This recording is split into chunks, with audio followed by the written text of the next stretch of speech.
Thank you, and good morning to everybody. Thank you for inviting Manchester Museum to participate in your conference. It's really interesting work that is happening around this field, and it's really good to hear the other presentations.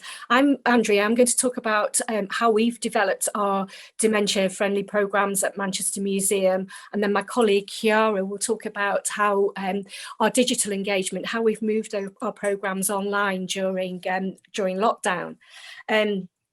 So I'd like to start by just giving you a little bit of background to the work and where it came from. So Manchester Museum, the city of Manchester became an age-friendly city in 2009, and as we developed, this was recognised by the World Health Organization. And as a consequence of that, the museum looked to start to develop our age-friendly programmes. As part of the work of our age-friendly programmes, we also develop programmes for people living with dementia and their carers. So our dementia programmes began with a pilot project. In 2012, we began working with a local housing trust who have a purpose-built housing community, especially designed for people living with dementia.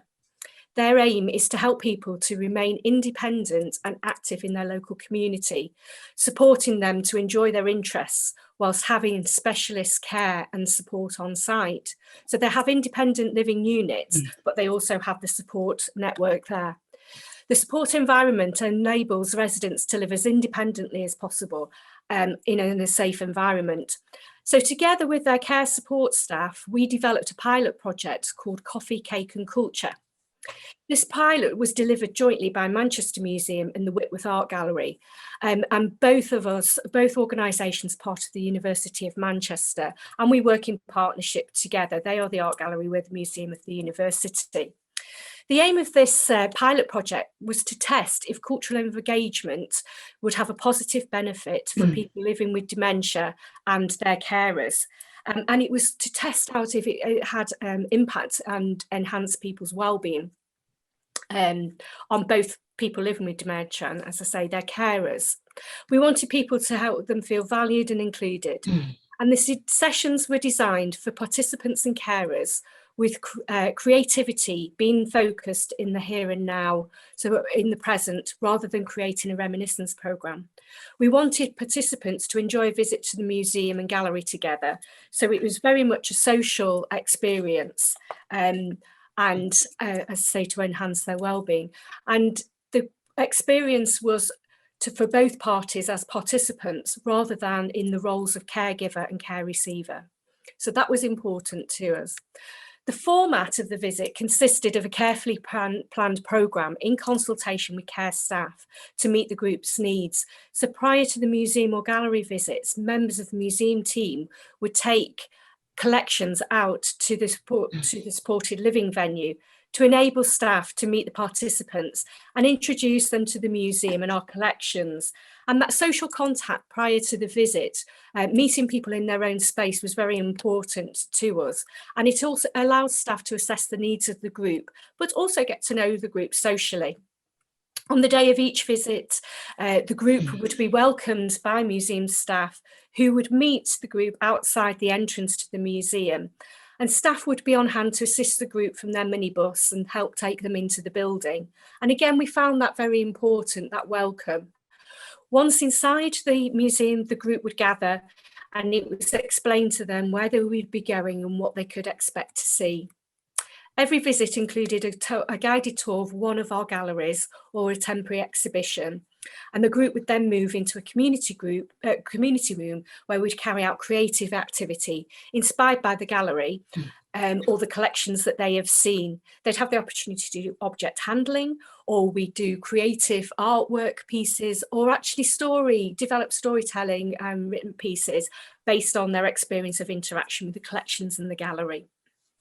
Tea, coffee and cake, obviously, were included in the visit and helped to bring the visit together to conclude the visit. And that was where we had the chance to have that conversation and the general get to knowing each other. And again, we found that very important part of the visit. because we wanted it to be as social as possible and as relaxed as possible for all participants. An evaluation of the pilot project was carried out by Professor Brenda Rowe, an expert in health research, and she's an honorary fellow at the University of Manchester. She identified that the benefits and impacts of the programme and looked at its feasibility for older people living with or without a diagnosis of memory loss in a care home, and the impact also on the care staff. And the findings demonstrated that there were benefits to the older people and their care staff in terms of well-being, social engagement, learning, social inclusion and creativity. And there are links to her evaluation publication that we can share. After the success of the pilot project of Coffee, Cake and Culture, it was then introduced as a programme at Manchester Museum and the Whitworth Art Gallery that is bookable for groups. We work with groups rather than individuals, as it's easier to go and meet the group in their regular care setting, or if they are part of a support group in the regular venue that they meet. And it's easier for us to develop the programme to meet the needs of a group. If it was individuals that just booked on, it's harder to assess their level of support that they need, and it would be difficult for us to do that initial first visit and meeting.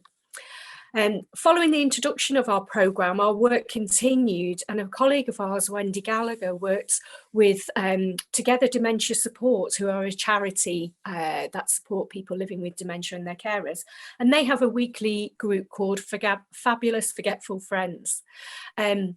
Working with the group, so the carers, the care staff, support networks and the people living with dementia, they developed an exhibition using the artwork of the Whitworth Art Gallery. And this exhibition was displayed at the Art Gallery.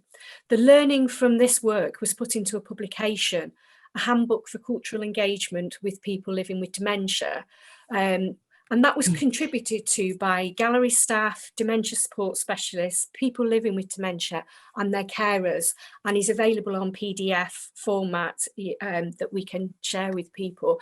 All of the learning went into that. Participants shared their experiences of how to work with them, how to approach them, what to say and what to say not, and told us what assumptions to not make about them and their experiences, because each individual has their own journey with dementia. As we've continued to develop our work with people living with dementia and memory loss, we've evolved programmes and have developed a number of resources, all that have been inspired by the collection. So using the collection is really at the heart of what we do, and the museum galleries and spaces. The resources can be used in museum or in gallery settings. And when the pandemic hit and we moved into lockdown, we were able to put these resources online. We have a resource called Cultural First Aid Kit, which can be used with groups in care settings or individuals, and it can be used with people that are in recovery from an illness, as well as those that can be adapted to working with people living with dementia. The museum also worked with cultural partners across the city to develop a creative care kit that can be downloaded by individuals or care home staff to use in their own settings. But for those with no access to technology, the city authorities printed 60,000 copies of the publication and delivered them to older adults across the city who were identified as being at risk of social isolation and loneliness.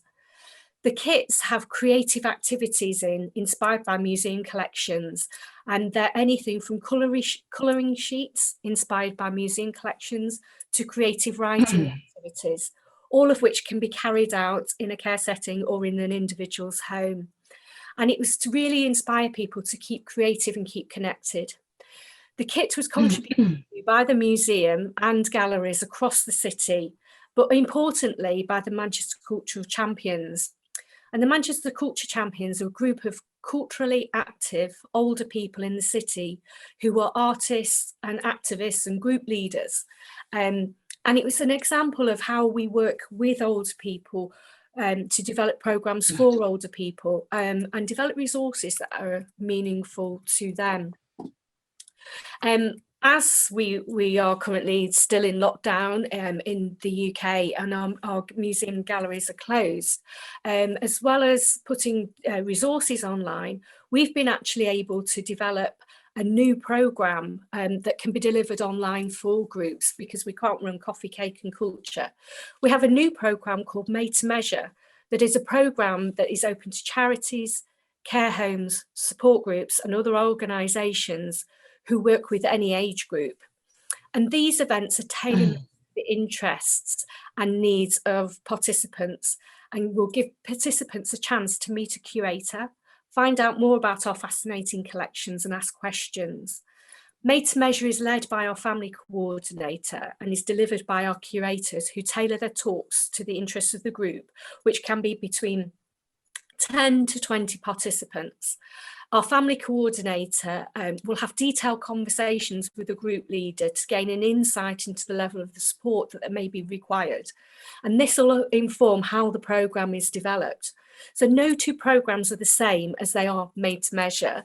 And this is a programme that we can deliver online to our colleagues, to groups who are living with dementia. And the museum would like to sort of reach out to people. So if you're interested in finding out more about our Made to Measure programme, we could invite you to come on a special session next week, and we will post the details in for the Eventbrite link. I'll hand over now to my colleague Chiara, who will talk about how we've opened up the museum and created our online programmes. Thank you, Andrea. Thank you all. So Manchester Museum has a very unique collection. We are a university museum. We have about 4,500,000 items in our collection, which span from natural history to archaeology, Egyptology, ethnographic collection, botany, entomology, and we also have a live animal collection called the Vivarium, which with the University of Manchester, it's bringing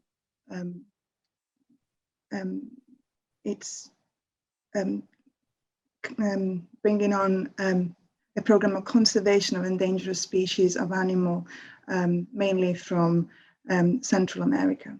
So due to the variety of our collection, and also the fact that the museum is a free museum, our public, when the lockdown strike and when the pandemic strike and the lockdown began, our public needed to stay in contact with us, and we need to find a solution to open up virtually our doors as they always open. We have about 500,000 visitors a year, and we engage in lots of different activities, from education purposes, from research with the University of Manchester. So all these had to reflect into our digital output. So how we actually open a museum online. Our website, it wasn't enough to support all the output that we had ready.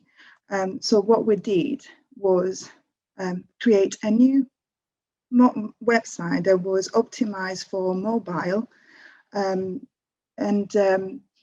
we called him initially in Quarantine, Manchester Museum in Quarantine, but these eventually changed as the lockdown extended and the pandemic, it's still a much real reality, and now it's called from Home.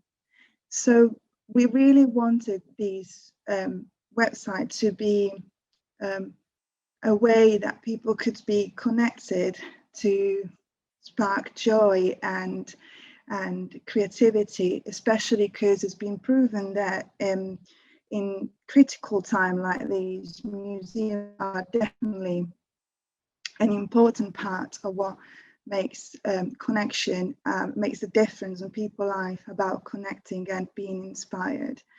So we started by using our existing content, because actually we realized that the museum had already a lot of resources that could be useful to our visitors. And because we wanted to be relevant to our visitors, we also wanted that our content reflected the amount of offer that we had.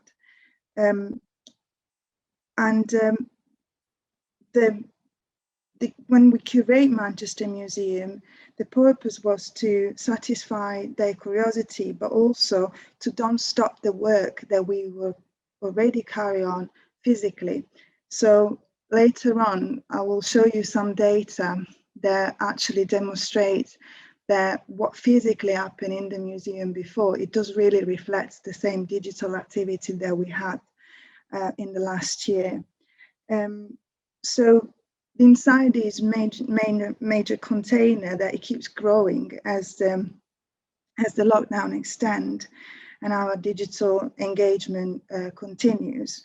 Visitors can explore the current exhibition they can still explore from home, the current exhibition that were in the galleries, also with a multilingual interpretation. It's worth to mention then Manchester is a multicultural city, and is actually believed that around 200 languages are spoken in our city, and that reflects also the extreme variety of our public and the type of engagement that we want to reflect on our activities.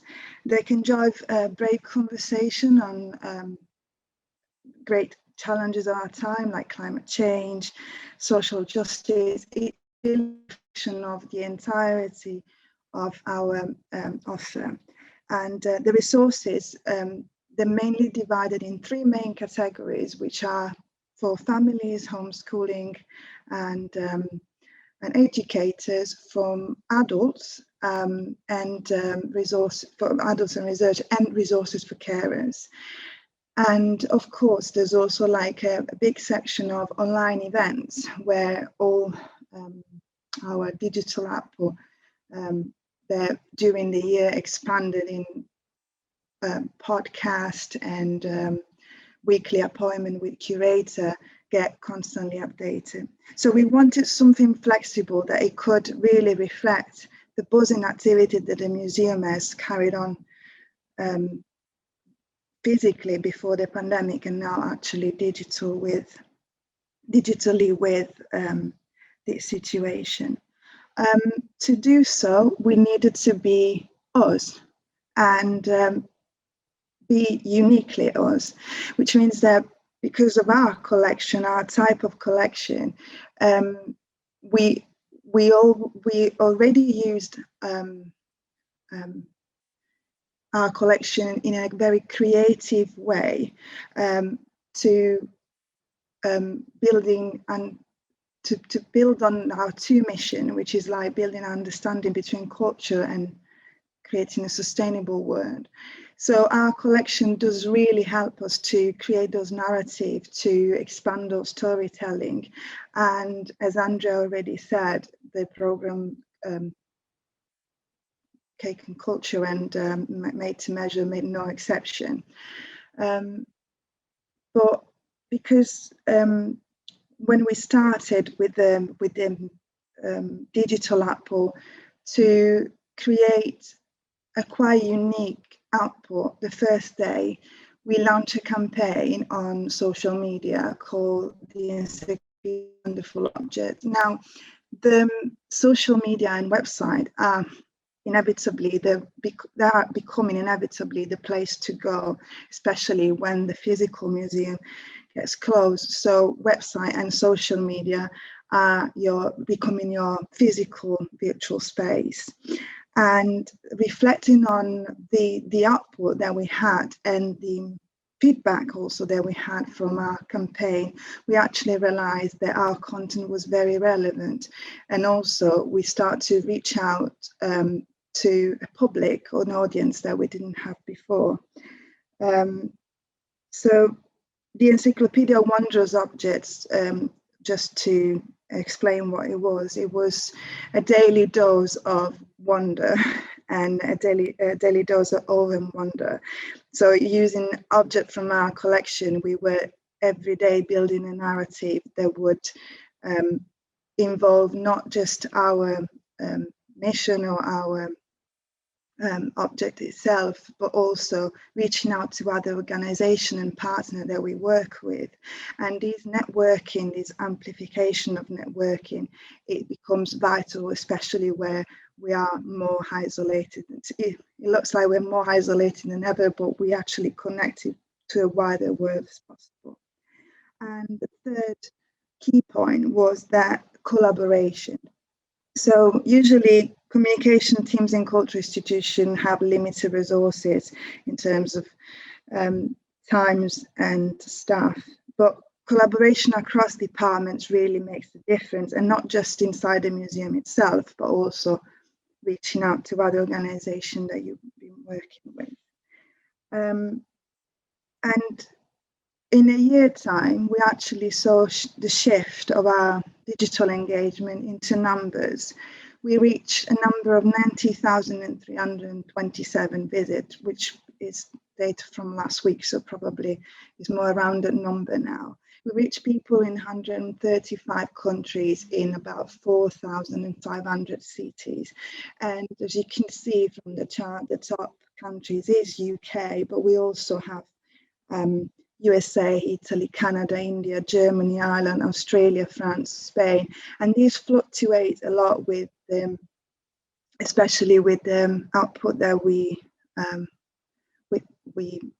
planning. So, for example, last month we had a big celebration of the new lunar year, and of course we had a peak of engagement with certain kind of community, and we love to see this shifting in data, because we really span and really represent the great work that we're doing all around.